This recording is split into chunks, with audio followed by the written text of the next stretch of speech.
আলহামদুলিল্লাহ, আল্লাহর রহমতে আমাদের গরু কোরবানি দেওয়া হয়ে গেল। এখানে আরো অনেক গরু আছে যেগুলো কোরবানি দেওয়ার জন্য রেডি করা হচ্ছে।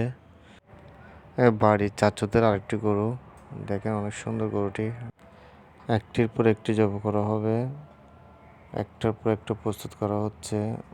যেহেতু হুজুর একজন, তাই একটার পর একটা জব করে আর কি। একসাথে তো সবগুলো জব করা যায় না। ওই যে দেখেন আরেকটা গরুর পা বাঁধা হচ্ছে কষাইয়ের মাধ্যমে। গরুটি আসলে অনেক বিশাল, আমি অনেক দূর থেকে ভিডিও করে আপনাদেরকে দেখানোর চেষ্টা করছি। অলরেডি সামনের পা দুটো বেঁধে ফেলছে, এই তো ফেলে দিচ্ছে গরুটি। এই 3-4 জনে মিলে ফেলে দেবে এখন গরুটিকে জবাই করার জন্য।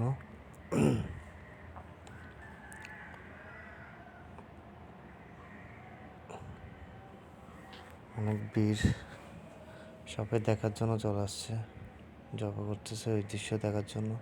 এই যে ফেলে দিল, এই গরুর উপরে 3-4 জন উঠে গেছে জবাই করার জন্য। হুজুর কই?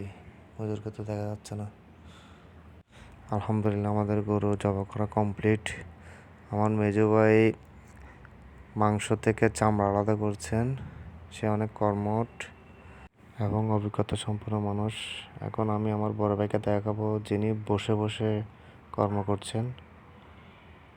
এখন একটি ছাগল কোরবানি দেওয়া দেখাচ্ছি। দেখেন ছাগলটি বুঝতে পারছে তাকে কোরবানি দেওয়া হবে। অনেক বাচ্চার আকুতি করছেন। একটি কসাই তার সামনের পা দুটি বেঁধে ফেলছে, এখন পিছনের পা দুটি বাঁধবে।